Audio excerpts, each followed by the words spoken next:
హైదరాబాద్లోని నాంపల్లిలో ఉన్న రాష్ట్ర మానవ హక్కుల కమిషన్ కార్యాలయం ఎదుట ఓ మహిళ ఆత్మహత్యాయత్నం కలకలం రేపింది. కవాడిగూడకు చెందిన శ్రావణి అనే మహిళ గాంధీనగర్ పోలీసులు తనను వేధిస్తున్నారంటూ ఆరోపిస్తూ హెచ్ఆర్సీ కార్యాలయం ముందు చేరుకుంది. అయితే వెంట తెచ్చుకున్న కిరోసిన్ ఒంటిపై పోసుకుని నిప్పంటించుకునేందుకు ప్రయత్నించింది.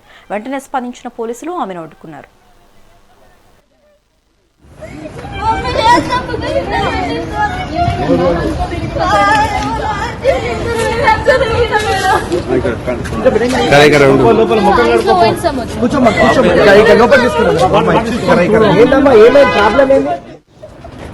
ఏందమ్మా